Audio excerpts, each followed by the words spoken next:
يا حامل القرآن قد خصك الرحمن بالفضل والتيجان والروح والريحان يا حامل القرآن.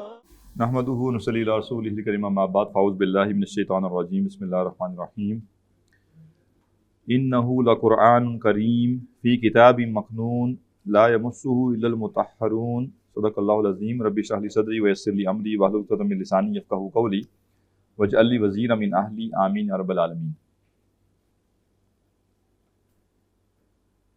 الباب الخامس فی آداب حامل القرآن، حامل قرآن کے آداب۔ قد تقدم جمل منہ فی الباب الذی قبل ھذا، وہ کہہ رہے ہیں اس باب کا جو مضمون ہے اس کے اندر کچھ باتیں پچھلے باب میں گزر چکی ہیں۔ ومن آدابہ، اور حامل قرآن کے آداب میں سے ہے ان یکون علی اکمل الاحوال، کہ وہ کمال حالت میں ہو، یعنی اس کے جو احوال ہیں وہ کمال پر ہوں۔ وَأَكْرَمِ الشَّمَائِل، اور اس کی جو عادات ہیں، اس کی جو صفات ہیں وہ اکرم ہوں۔ اکرم کسے کہتے ہیں؟ معزز، ٹھیک ہے نا، ریسپیکٹفل۔ اب یہ بڑی اہم بات ہے کہ جو شخص جس کی نسبت قرآن کے ساتھ ہے، اب یہ کافی نہیں ہے کہ وہ سمجھے کہ میں چونکہ 10 تفاسیر سے ریفرنسز دے رہا ہوں، 20 تفاسیر سے حوالے دے رہا ہوں، یا میں قرآن کی ایک آیت کی تفسیر کے اوپر 4 گھنٹے گفتگو کر سکتا ہوں، لہٰذا بس یہی میرا کرنے کا کام تھا۔ نہیں، ایسا نہیں۔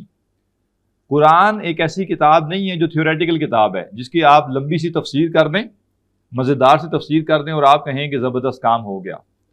قرآن ایک عملی کتاب ہے، یعنی اس کے اندر وہ نظریات ہیں جو کہ عمل سے متعلق ہیں۔ تو جو شخص دوسروں کو قرآن کی تعلیم دے رہا ہے، اگر اس کے اپنے کردار میں خامیاں ہیں تو اس کا مطلب کیا ہے؟ یہ قرآن خود اس کے اندر نہیں اتر سکا۔ تو جس کے اندر خود قرآن نہیں اتر سکا وہ دوسروں کے اندر کیا اتارے گا؟ لہٰذا حامل قرآن کا ذکر کرتے ہوئے آپ کو یہ نہیں بتا رہے کہ حوالے یوں دینے ہیں، آرگومنٹس یوں دینے ہیں، درس قرآن دیتے ہوئے جو ہے وہ زبان یوں ٹیڑھی کرنی ہے، ٹھیک ہے، اور یوں لہجہ بنانا ہے، اور یہ 5 لائنز ہوں گی، یہ نہیں بتا رہے۔ سارا جو ہم ساری بحث پڑھ رہے ہیں وہ دیکھیں کردار کی بحث، طبیعت یہ ہونی چاہیے، مزاج یہ ہونا چاہیے۔ یہاں پہ بھی وہ کہہ رہے ہیں کہ جو حامل قرآن ہے اس کی جو صفات ہیں، اس کی جو عادات ہیں وہ بڑی رسپیکٹفل ہونی چاہیے۔ اگلی بات انہوں نے بالکل واضح کر دی، وَأَن يُرَفِّعَ نَفْسَهُ عَن كُلِّ مَا نَهَى الْقُرْآنُ عَنْهُ، اور یہ کہ وہ اپنے آپ کو ہر اس چیز سے روکے، بچائے جس سے قرآن نے منع کیا ہے۔ اس کا نام ہے، اس کا تعارف ہے حامل قرآن، اور وہ ان چیزوں میں پڑا ہوا ہے جن چیزوں سے قرآن نے منع کیا ہے۔ اس کا مطلب ہے کہ قرآن کی منع کردہ چیزوں سے خود تو نہیں رکا، تو جب خود نہیں رکا تو کسی کو کیا روکے گا؟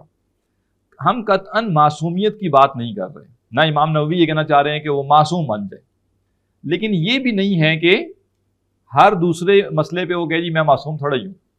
یعنی کبھی کبھی غلطی ہو جانا، کوتاہی ہو جانا، یہ ہر ایک سے ممکن ہے، لیکن مجموعی کردار تو ٹھیک ہونا چاہیے، مجموعی رویہ تو ٹھیک ہونا چاہیے۔ کمی ہونا، کوتاہی ہونا وہ ایک الگ بحث۔ تو ہر وہ شے جس سے قرآن نے روکا وہ کیا کہہ رہے ہیں؟ ان یرفع نفسہ، اپنے نفس کو اس سے بلند کرے، یعنی اس کا مقام اس سے بلند ہے کہ وہ ان چیزوں میں پڑھے جس سے قرآن نے منع کیا ہے۔ کیوں؟ اجلالا للقرآن، قرآن کی تعظیم کے لیے، قرآن کے جلال کی بنیاد پر۔ تو جس نے قرآن کی تعظیم کرنی ہے وہ کیسے کرے؟ کہ قرآن نے جن چیزوں سے منع کیا ہے اپنے نفس کو اس سے بلند کرے، ان چیزوں سے بچے۔ وَأَن يَكُونَ مَصُونًا عَن دَنِيءِ الْاِكْتِسَابِ، اور یہ کہ وہ اپنے آپ کو بچائے، اپنے آپ کو محفوظ رکھے دنیء الاکتساب سے۔ دنیء الاکتساب کا لنگوسٹک میننگ ہے گھٹیا کام، ٹھیک ہے۔ مجھے جو بات سمجھ آئی ہے واللہ عالم کہ امام نووی دنیء الاکتساب سے مراد گناہ کے کام نہیں لے رہے. ٹھیک ہے, یہاں پہ وہ دنیء الاکتساب سے مراد گناہ کے کام نہیں لے رہے, بلکہ کچھ ایسے کام ہوتے ہیں جو ٹیکنیکلی گناہ کنسیڈر نہیں ہوں گے, لیکن ایک خاص کیلیبر کا آدمی وہ کام نہیں کرتا ایک معاشرے میں, اور آپ اس سے اگر پوچھیں کہ کیوں نہیں کرتا تو وہ یہ نہیں کہتا کہ اس کا گناہ ہے, بلکہ وہ کہتا ہے کہ یہ میرے معیار کے مطابق نہیں. مثلا بالفرض بالوں کے کچھ سٹائل ہیں, بالوں کے کچھ خاص انداز ہیں جو لڑکے بالے ان کے سٹائل ہوتے ہیں. اب ایک شخص جو دیندار بھی چھوڑ دیجئے, وہ ایک پروفیسر ہے, وہ ایک ڈاکٹر ہے, یا ایک سنجیدہ آدمی ہے معاشرے کا, یا کسی جگہ پہ کوئی مینیجر ہے, اس کے نیچے کچھ لوگ کام کرتے ہیں, تو آپ اسے کہیں گے یار یہ سٹائل آپ کیوں نہیں اپناتے, تو وہ کیا کہے گا؟ جائز ناجائز کی بحث میں نہیں پڑے گا وہ کہ جائز ہے کہ نہیں, وہ کہے گا یار میرے کیلیبر کے آدمی کو یہ زیب نہیں دیتا. اسی طرح جو حامل قرآن ہے, گناہ سے تو بچنا ہی بچنا ہے نا, لیکن گناہوں سے بچنے کے علاوہ بھی کچھ چیزیں ایسی ہوتی ہیں جن کو حامل قرآن نہیں کرے گا اگرچہ اس کے اوپر کوئی فتویٰ نہیں لگ سکتا. مثلا کوئی مثال دی جا سکتی ہے ایسی چیز؟ جی, شخصیات کا بھی نام آ جاتا ہے بیچ میں, جس طرح شوق شخصیات ہوتی ہیں سوشل میڈیا پہ عالم دین کی, جو کہ اپنا دین تعلیمی بدنام کرتے ہیں راستوں میں. ہاں مطلب جیسے انہوں نے مثال دی نا کہ کچھ ٹی شرٹس ایسی ہوتی ہیں بہت ٹائٹ سی, اس کے اوپر عجیب و غریب جملے لکھے ہوئے ہوتے ہیں, عجیب و غریب رنگ برنگی قسم کے وہ ہوتے ہیں, تو ظاہر ہے اب ایک سنجیدہ آدمی وہ کبھی بھی نہیں پہنتا, دیندار ہو نہ ہو وہ نہیں پہنتا, وہ کہتا ہے یہ جائز ناجائز چھوڑ دیں, یعنی پاک بھی ہے اور شرعی ممانعت والی اس طرح کی چیزیں نہیں ہیں, لیکن کیا ہے یہ کوئی اچھی چیز نہیں ہے, مطلب میں نہیں پہن سکتا اس کو, ٹھیک ہے نا. تو یا ایون مطلب جیسے جینز کوئی پہنے, چاہے وہ گھٹنوں سے نیچے سے ہی پھٹی ہوئی ہو, ٹھیک ہے نا, بنا کہ دیکھیں سطر تو ڈھانپا ہوا ہے پورا, کوئی شریعت کی روک ٹوک نہیں ہے, لیکن پھر بھی ایک شریف آدمی کہے گا کہ اب وہ ڈیپینڈ کرتا ہے کس حد تک شریف ہے نا, اب تو کئی شریفوں نے بھی یہ کام شروع کر دیا. تو اس طرح کی کئی چیزیں ہیں. تو چلے ہم نے لباس کی مثال دے دی. کچھ ایسی جگہوں پہ بیٹھا ہونا, مثلا ایک جگہ ہے جہاں پہ لوگ بیٹھ کے تاش کھیل رہے ہیں اور مطلب غافل قسم کے لوگ بیٹھے ہوئے ہیں اور وہ جگہ ہی ایسی ہے. اب ایک بندہ کہ دیکھیں جی یہ کوئی حرام جگہ تو نہیں ہے, یہاں کوئی شراب تو نہیں بک رہی نا, میں بھی ان لوگوں کے بیچ میں بیٹھتا ہوں تو کیا فرق ہے. لیکن اگر دعوت دینے بیٹھا ہے, کسی اور مصلحت کی وجہ سے بیٹھا ہو, ایک الگ بات ہے, لیکن عام طور پہ ہم اس بندے کو وہاں پہ نہیں دیکھتے. جیسے وہ ہوتا تھا نا پہلے کہ سنوکر والا جو ہے, سنوکر کی جو دکان ہے, کیا اس کو جو کہیں گے سنوکر کلب ہے, تو جیسے ادھر جو بچہ آ جا رہا ہے تو کہنے یہ بگڑا ہوا بچہ ہے, ٹھیک ہے. حالانکہ اب بعد میں سمجھ آیا کہ سنوکر میں تو ایسا مسئلہ کوئی نہیں ہے نا, وہ تو ایک گیم ہے. لیکن ہوا یہ کہ زیادہ تر وہ ایسے لوگوں نے کھیلنی شروع کر دی, یا اس جگہ کا ماحول ایسا بن گیا کہ والدین اپنے بچوں کو روکنا شروع ہو گئے. اب وہ یہ تو نہیں کہہ رہے کہ سنوکر کھیلنا شرعن جائز نہیں ہے, لیکن مسئلہ کیا ہے کہ اس پوری چیز کا جو تعارف ہے وہ منفی ہو چکا ہے. اور بڑی پیاری بات کسی نے کی کہ خالی کسی چیز کو نہیں دیکھا جاتا بلکہ اس چیز کی نسبت کو بھی دیکھا جاتا ہے. مثلا میں یہاں پہ خالص دودھ لے کر آتا ہوں, اس میں شہد ملاتا ہوں, اور شہد بھی خالص اور اوپر سے اسلامک, ٹھیک ہے, اسلامک خالص شہد, وہ اس میں ملاتا ہوں, اور میں زبردست قسم کا وہ مشروب تیار ہو گیا, شہد والا دودھ ہے, اور میں ایک لوٹا لیتا ہوں, اس لوٹے میں ڈال کے آپ کو دیتا ہوں کہ جی آپ پئیں, تو آپ کیا کہیں گے؟ اور میں آپ کو کہتا ہوں یہ لوٹا بالکل پن پیک ہے, ڈبا پیک لوٹا میں لایا ہوں, اور یہ ڈبا پیک لوٹا آپ کے سامنے میں نے کھولا ہے, یہ بالکل پاک صاف ستھرا ہے, اور مزید اگر آپ کہتے ہیں تو میں آپ کے سامنے اس کو دھو بھی لیتا ہوں, اور اس کے بعد اب میں اس میں یہ دودھ ڈال رہا ہوں, شہد ملا, اور اسلامک شہد ملا دودھ ہے یہ, تو آپ پئیں اس لوٹے سے, تو آپ کیا کہیں گے؟ نہیں پینا. کیوں؟ اب آپ اس میں نہیں جا رہے کہ شرعن جائز ہے یا نہیں, آپ کیا کہہ رہے ہیں کہ لوٹے کی نسبت کس چیز کے ساتھ ہے کہ یہ واش روم میں استعمال ہوتا ہے, یہ عمومی طور پہ ناپاک جگہ پہ استعمال ہو رہا ہوتا ہے, اور اس کے ساتھ ناپاکی جڑی ہوئی ہے کہ اس کے اوپر چھینٹے پڑتے ہیں, ناپاک اور صاف جگہ نہیں ہے. لہٰذا آپ کی آنکھوں کے سامنے میں نیا لوٹا بنا دوں, اس کو میں پانی سے 10 دفعہ دھو دوں, 20 دفعہ دھو دوں, آپ اس لوٹے میں دودھ نہیں پئیں گے. تو جب آپ یہاں اس بحث میں نہیں جاتے کہ یہ لوٹا بالکل صاف ستھرا ہے, اسی طرح جو معاشرے میں عرف بنتا ہے, اس عرف میں جو چیزیں نامناسب ہوتی ہیں, دیندار لوگوں کو وہ زیب نہیں دیتی, یا قرآن کا درس دینے والے کو وہ زیب نہیں دیتی تو اس سے بھی کیا کرنا ہے؟ بچنا.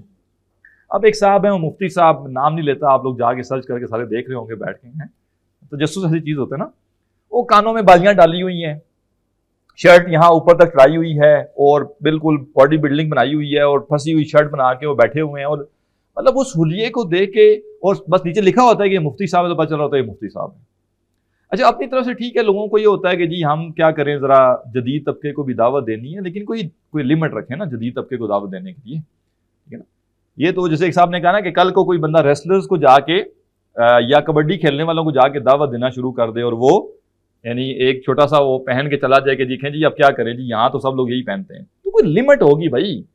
دین کی دعوت کے لیے اتنا آگے نہ بڑھ جائے بندہ کہ اپنے عمل کو بھی کمپرومائز کر دے. ایک حد تک آپ کریں, اتنی ٹینشن لوگوں کی ہدایت کی نہ لیں جو ٹینشن لینے کے لیے دین نے بھی نہیں کہا ہوا.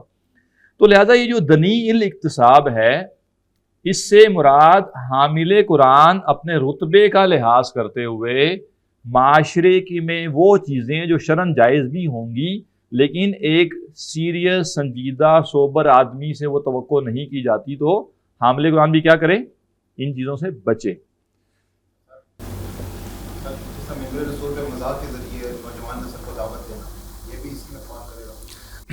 مزاح کے بارے میں ہمارے اسلاف تقریباً سب کا یہی موقف ہے کہ کثیر مزاح بالکل بھی درست نہیں ہے.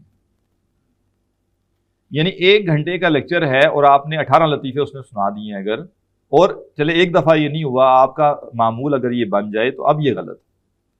یہ ممبر رسول پہ بیٹھ کے آپ کریں یا یہ ڈرائنگ روم میں بیٹھ کے کریں, وہ اپنی جگہ پہ ہے کہ ایک مقدس مقام ہے نا, تو اس کے زیادہ ہے. لیکن اگر آپ ممبر رسول پہ نہیں بھی بیٹھے ہوئے, اس کے باوجود ایک شخص جس کا تعارف یہ کہ وہ دین کی بات کر رہا ہے, اس کو سننے والے دین سن رہے ہیں. دین ایک انتہائی سنجیدہ معاملہ ہے, ٹھیک ہے, انتہائی سنجیدہ, جو انسان کو فکر میں ڈالتا ہے, آخرت کی فکر اس کو دیتا ہے, دنیا کے پردے اس کے سامنے سے اٹھاتا ہے. تو جس شخص, جو دین پڑھانے والا شخص ہر دوسری بات میں مزاح کا پہلو لائے گا, اس کا نتیجہ کیا نکلے گا؟ اس سے دین سیکھنے والوں میں دین نہیں آئے گا. وہ اس کے لطیفے لے لیں گے, دین چھوڑ دیں گے.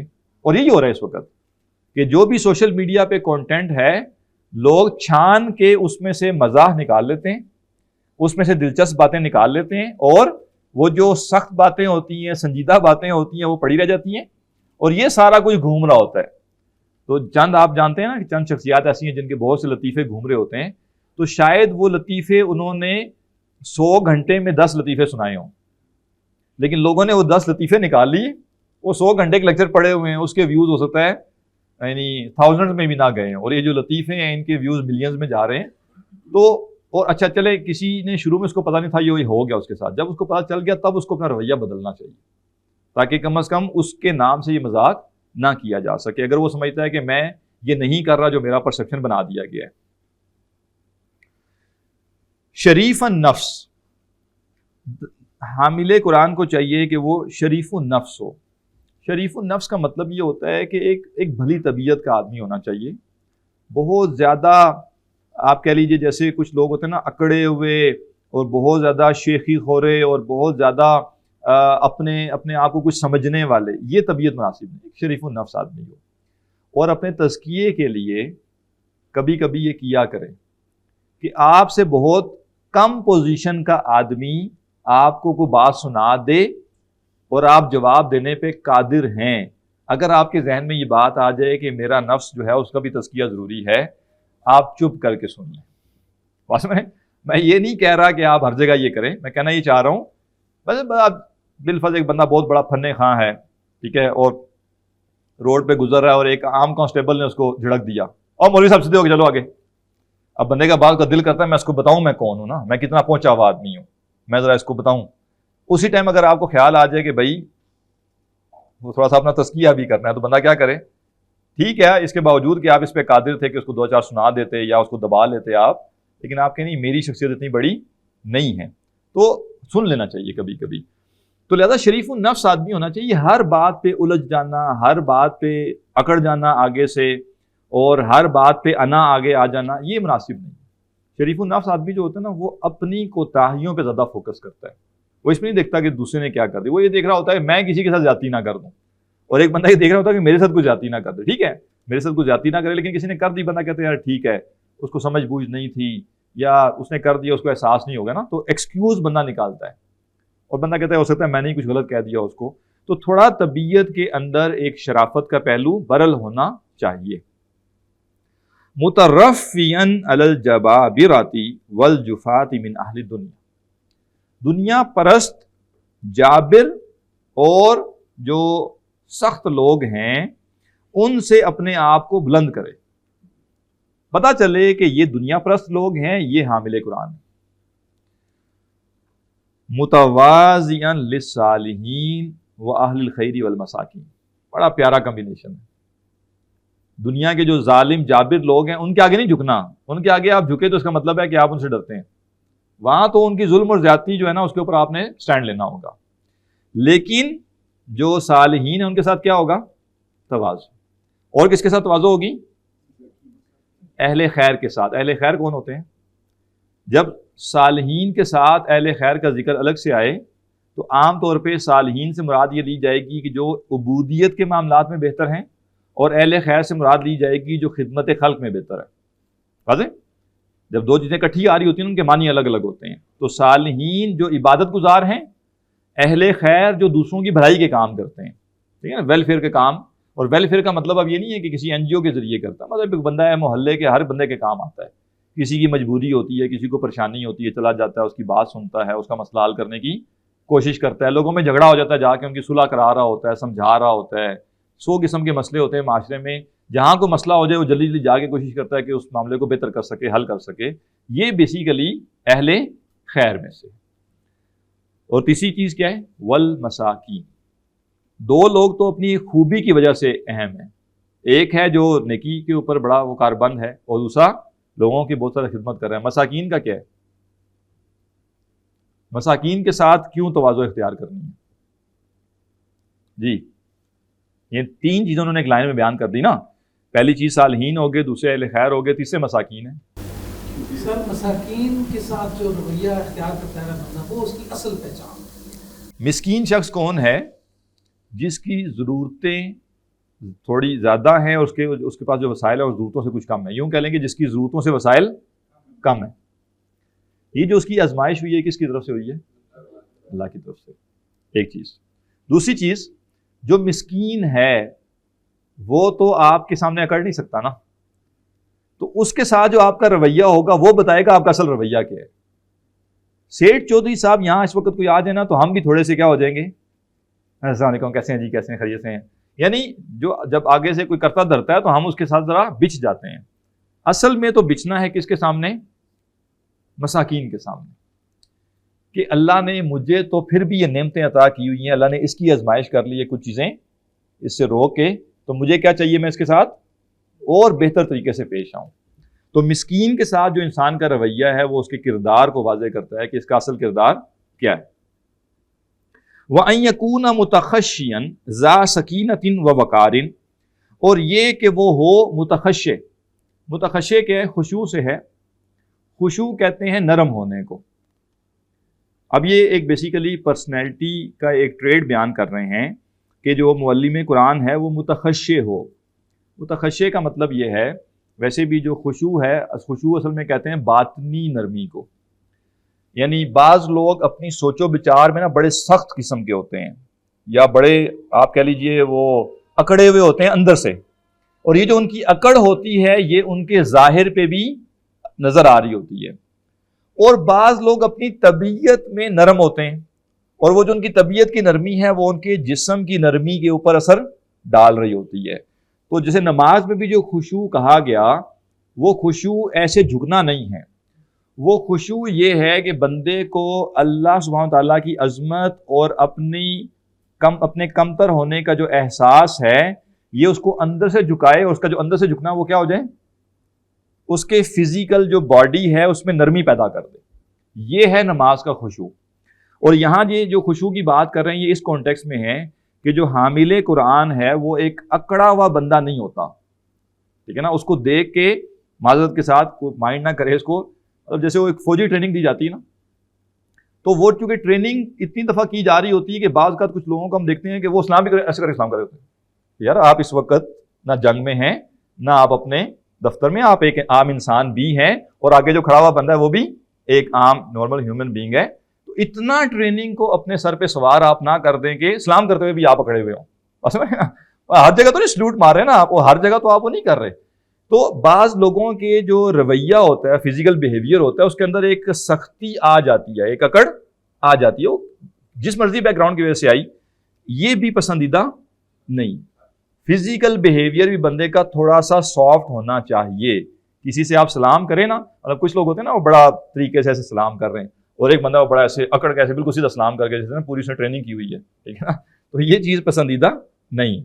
جی میرے ذہن میں کبھی کبھی آتا ہے حضرت عمر فاروق رضی اللہ عنہ کے بارے میں کہ ان کی شخصیت نہایت سخت تھی, اور اس حوالے سے دین کے پہلو سے حوالے سے بھی اور ویسے بھی کچھ معاملات میں جب یہ سختی اور سختی میں فرق ہے.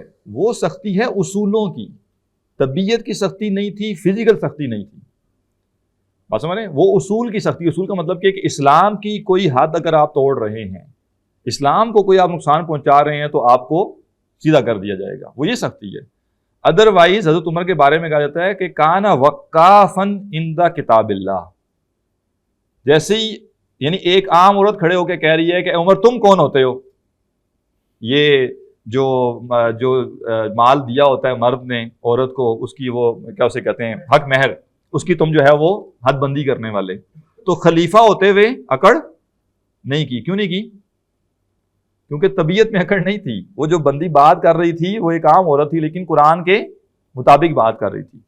اور حضرت عمر کا کہنا کیا ہوتا تھا کہ یہ عورت عمر سے بہتر قرآن جانتی ہے, ٹھیک ہے نا. تو حضرت عمر کی سختی طبیعت مزاج والی سختی نہیں ہے, اصولوں والی سختی ہے. اور جہاں پہ وہ اصول کی ضرورت نہیں ہے, حضرت عمر ہی وہ ہیں جو کہ جب دیکھتے ہیں کہ ایک عورت جو ہے وہ پتھر ڈال کے ہنڈیا میں اور پانی ڈال کے جو ہے وہ چولہا جلائے بیٹھی ہے, تو خود جا کے اپنے کندھے پہ وہ آٹا رکھ کے لے کے آتے ہیں, اور پکا کے جب تک وہ بچوں کو کھلا نہ دیں اور بچے تسلی میں نہ آ جائیں وہ جاتے نہیں ہیں. تو حضرت عمر کے بارے میں یہ پتہ ہونا چاہیے کہ ان کی سختی کون سی والی سختی تھی. تو یعنی دین کے معاملے میں سختی ان کی تھی, دین کے نفاذ میں, اور دین میں ٹیڑھ پن پیدا نہ ہو پائے. اس لیے آپ دیکھیں نا کہ جو کہا جاتا ہے نا کہ فتنوں کے درمیان کیا تھا, جو دروازہ تھا حضرت عمر تھے. اور ایک حدیث میں ایک ہے, ایک صحابی نے جب ان کو بتایا کہ وہ ایک دروازہ ہے جو آپ کے اور فتنوں کے درمیان ہے, تو حضرت عمر نے ان سے پوچھا کہ وہ دروازہ کھولا جائے گا یا توڑا جائے گا. تو انہوں نے کہا نہیں, وہ توڑا جائے گا, یعنی حضرت عمر کی شہادت ہوگی. اور جس دن سے حضرت عمر کی شہادت ہوئی ہے, اس دن سے لے کے آج تک جو فتنے ہیں وہ رکنے کا نام نہیں لے رہے, جبکہ اس سے پہلے بڑے بڑے فتنے آئے ہیں لیکن وہ کچھ بھی نہیں کر سکے اسلام کا. تو وہ سختی بیسیکلی اس کانٹیکس میں ہے.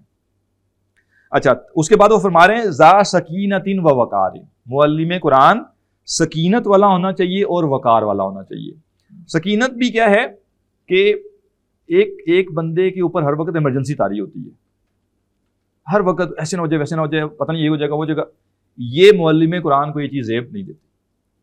کوئی بھی ایشو پیش آیا, ٹھہر کے اینالائز کریں, سمجھیں, کمپریہینڈ کریں اس بات کو کہ کیا ہے, اور میچور رسپانس دیں.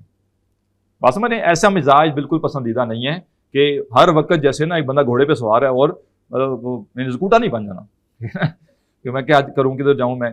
آرام سے ایک بندے کے اندر کسی حد تک ایک ٹھہراؤ ہونا چاہیے کہ لگے یہ بندہ سوچ سمجھ کے کرتا ہے جو کرتا ہے, اور اس سے آپ ریئیکشنری کچھ نہیں کروا سکتے. جو سکینت والا آدمی ہوتا ہے نا, اس سے آپ ریئیکشنری کچھ بھی نہیں کرا سکتے کہ آپ ایک دم اس کو کچھ بات کہیں گے اور یکدم وہ بھڑک کے کچھ کر بیٹھے گا اور بعد میں وہ کہے گا اوہ یہ کیا ہو گیا. تو یہ جو اس کی طبیعت میں ٹھہراؤ پیدا ہو رہا ہے, یہ کیوں پیدا ہو رہا ہے؟ قرآن کی وجہ سے. اور وقار بھی بیسیکلی اس یعنی شخصیت کی سنجیدگی کو کہتے ہیں کہ ایک انسان کوئی ایسا کام نہیں کرتا جس سے اس کی شخصیت کا جو ایک مرتبہ ہے وہ کم ہو جائے. فقط جا ان عمر بن الخطاب رضی اللہ عنہ. لیں جی, جا عمر بن الخطاب ہیں, آپ نے حضرت عمر کا ذکر کیا آگے, ٹھیک ہے. فقط جا عمر بن الخطاب رضی اللہ عنہ انہ قال. حضرت عمر بن خطاب رضی اللہ عنہ سے روایت ہے, وہ فرماتے ہیں یا معشر القراء. کیا ترجمہ کریں گے؟ غلط کیا تو 200 روپے جرمانہ ہے. خیر آپ کے پاس ہے ترجمہ, اے قرآن پڑھنے والوں. یعنی اس زمانے میں قاری قرآن عالم قرآن تھا, ٹھیک ہے. پہلی 2-3 صدیاں 4 صدیاں جو اصطلاح تھی وہ عالم کی نہیں تھی, وہ قاری قرآن کی تھی. بہت بعد میں یہ عالم کی اصطلاح آئی اور قاری ریسائٹر کے لیے ہوا. شروع کے جتنے ٹیکسٹ ہیں اس میں قاری عالم قرآن ہے. ریسائٹر الگ سے ہوتے ہی نہیں تھے. یہ پروفیشن ذرا بات کا ہے. شروع میں یہ اس طرح سے لوگ نہیں تھے مشہور جو تجوید کے لیے مشہور ہوں گے، جن کی آواز بڑے عجیب اس سے نکلتی ہے. یہ تکلفات نہیں تھے. تو وہ فرماتے ہیں یا معاشر القراء، اے قراء کے گروہ، اے علماء کے گروہ، اے حاملین قرآن، ارفعوا رؤوسکم، اپنے سروں کو بلند کرو. فقط وضح لکم الطریق، تمہارے لیے رستہ واضح ہو چکا ہے. واستبقوا الخیرات، اور نیکیوں میں آگے بڑھو. ولا تکونوا عیالا علی الناس، اور لوگوں پر محتاج بن کر نہ بیٹھو. بڑی زبردست بات ہے. سادے لفظوں میں اگر اس کو نا ایک کھلے لفظوں میں عرض کرنا چاہوں، حضرت عمر فرما رہے ہیں کہ اے لوگوں جو قرآن کے حاملین ہو، لوگوں کے تھلے نہ لگو. قرآن کی ذمہ داری آپ کے اوپر ہے اور آپ کسی کے انڈر ہیں. کسی کے انڈر ہونے سے مراد ذمہ داری میں نہیں، کسی کے احسان تلے دبے ہوئے ہیں. تو آپ کیا کریں گے؟ قرآن کا پیغام لے کے چلیں گے یا اس اگلے کے احسانات کا بدلہ دیں گے؟ وعن عبداللہ بن مسعود رضی اللہ عنہ قال، حضرت عبداللہ بن مسعود رضی اللہ عنہ سے روایت ہے، وہ کہتے ہیں ینبغی لحامل القرآن. یہ بڑی زبردست 5-6 جملے آ رہے ہیں اگلے. حضرت عبداللہ بن مسعود فرماتے ہیں کہ حامل قرآن کو چاہیے ان یعرف بلیلہ، کہ وہ اپنی رات سے پہچانا جائے، اذا الناس نائمون، جب لوگ سو رہے ہوں. کیا مطلب؟ لوگ حامل قرآن نہیں ہیں، وہ رات میں سو رہے ہیں اور یہ حامل قرآن ہے، تو کیسے پہچانا جائے گا؟ اگر یہ بھی سو رہا ہے تو یہ عام آدمی ہے، تو اگر یہ قیام اللیل کر رہا ہے تو یہ کیا ہے؟ حامل قرآن. وَبِنَهَارِهِ إِذَا النَّاسُ مُفْطِرُونَ، اور دن کو اپنے دن سے پہچانا جائے جب لوگ روزے کے بغیر ہوں، افطار سے ہوں. کیسے پہچانا جائے گا؟ نفلی روزے سے. وَبِحُزْنِهِ إِذَا النَّاسُ يَفْرَحُونَ، اور جب لوگ خوشیاں منا رہے ہوں، خوش ہو رہے ہوں، تو یہ اپنے حزن سے پہچانا جائے، اپنی فکر سے، اپنی پریشانی سے پہچانا جائے. اب یہاں بعض لوگ سوال کرتے ہیں یہ برتھ ڈے منانا جو ہے یہ کیسے جائز نہیں؟ کیسے جائز نہیں؟ ٹھیک ہے، آپ اگر بالکل ٹیکنیکلٹیز میں آنا چاہتے ہیں شرعی اعتبار سے، تو میرے پاس کوئی دلیل نہیں ہے جو یہ بتا سکے کہ یہ کیسے ناجائز. یہ جو دلیل دی جاتی ہے کافروں سے مشابہت ہو، تو ایسا کوئی نہیں، سارے اس امام میں سب ننگے ہیں، کوئی مسئلہ نہیں ہے، یہ کافروں کی چیز حالی نہیں. لیکن میں اگین عرض یہ کروں گا کہ ہمیں قرآن و سنت کیا بتاتا ہے کہ مومن جو ہے وہ دنیا میں سیلیبریشنز میں اضافے کرنے کی طرف نہیں جاتا، بلکہ جب دنیا سیلیبریٹ کر رہی ہوتی ہے تو اس کو آخرت کی فکر ستا رہی ہوتی ہے. ایک صحابی ہیں، ان سے اللہ کے نبی صلی اللہ علیہ وسلم کے بارے میں پوچھا گیا، بعد میں تابعین نے پوچھا کہ آپ نے ان کو دیکھا ہوا تھا، تو ان کی پرسنالٹی کو بیان کری. یہ حدیث شمال ترمذی میں ہے. اچھا، سوال جنرل تھا کہ اللہ کے نبی صلی اللہ علیہ وسلم کی جو شخصیت ہے وہ ہمیں ذرا بیان کیجئے، وہ کیسے تھے. اب تابعین پوچھ رہے ہیں ان سے. پہلی بات جو کر رہے ہیں وہ یہ ہے کہ آپ مسلسل ایک فکر میں ہوتے تھے، ایک سوچ میں ہوتے تھے. یعنی پرسنالٹی کی سب سے نمایاں بات کیا بیان کر رہے ہیں کہ آپ کو مسلسل جیسے ایک پریشانی، ایک سوچ، ایک فکر آپ کے اوپر طاری ہوتی تھی. اور وہ فکر کیا تھی؟ خالی اپنی آخرت کی نہیں بلکہ امت کی بھی، اور دوسری باقی انسانیت کی آخرت کی.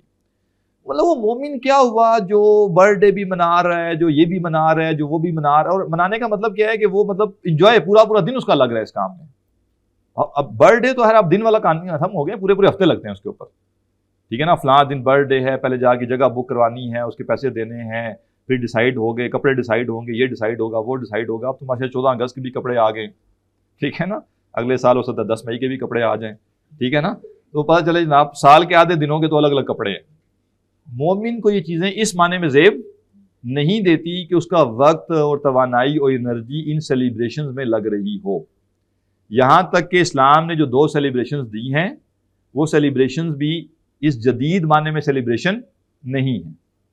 یعنی عید الفطر اور عید الاضحیٰ یہ 2 دن پورے سال میں 355 دنوں میں سے ایسے ہیں جس میں 6 نمازیں ہیں، ٹھیک ہے نا. باقی سارے دنوں میں 5 نمازیں ہیں، ان 2 دنوں میں 6 نمازیں ہیں. اور ان دونوں جو خوشیاں ہیں ان کو عبادت کے ساتھ جوڑ دیا گیا.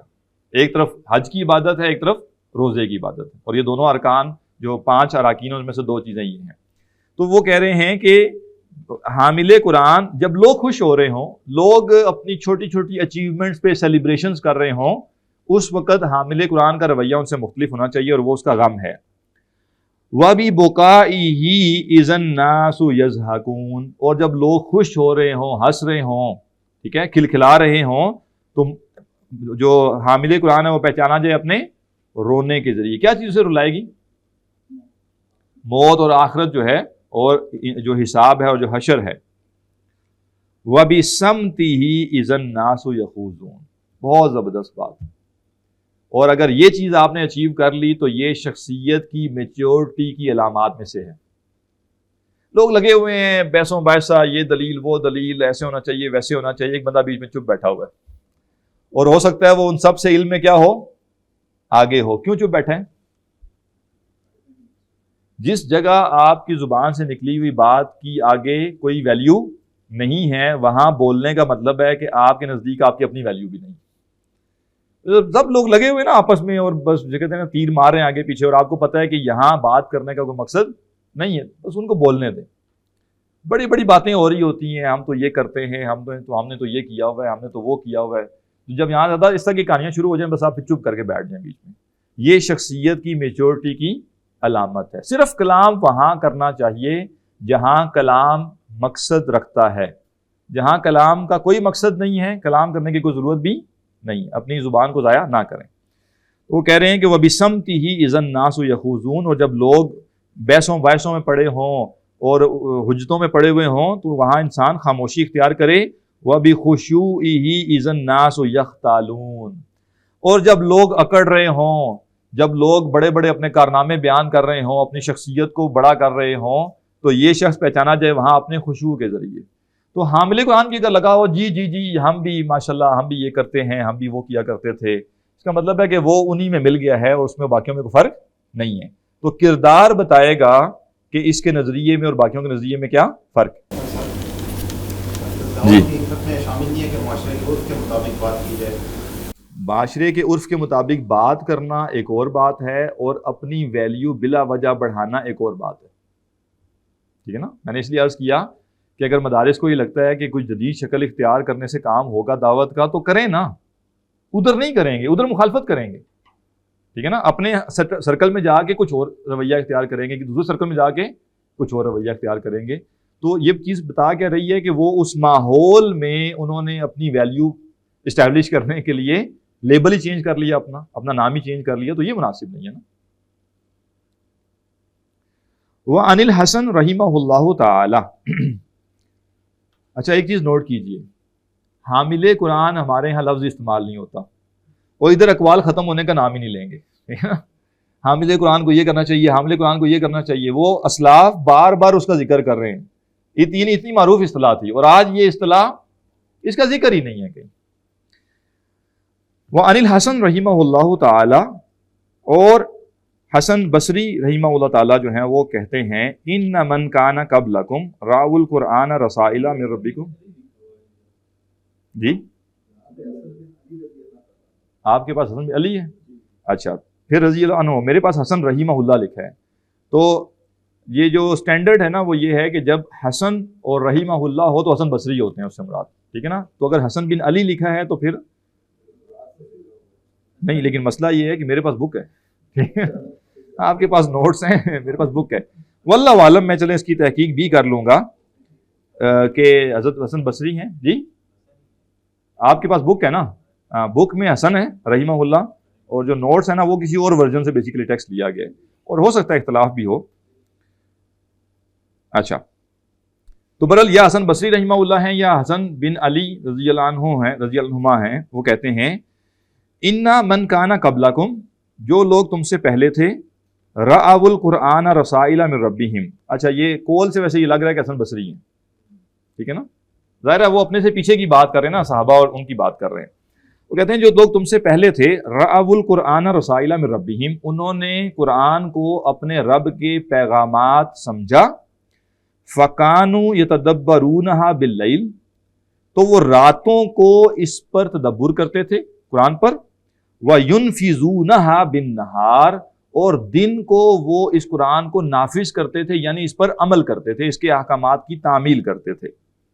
وعن الفضیل ابن ایاز رحمہ اللہ تعالی، حضرت فضیل بن ایاز رحمہ اللہ تعالی جو ہیں وہ کہتے ہیں ینبغی لحامل القرآن، یہ ہے سٹینڈرڈ جو بار بار ذکر ہو رہا ہے کہ حامل قرآن کو کیسا ہونا چاہیے، حامل قرآن کو چاہیے اللہ تکون لہ حاجۃ الی احد، کہ اس کی کسی کے ہاں کوئی حاجت نہ ہو، اس کی کسی کے ہاں کوئی ڈیپینڈنسی نہ ہو، اس کی کسی پر کوئی محتاجی نہ ہو۔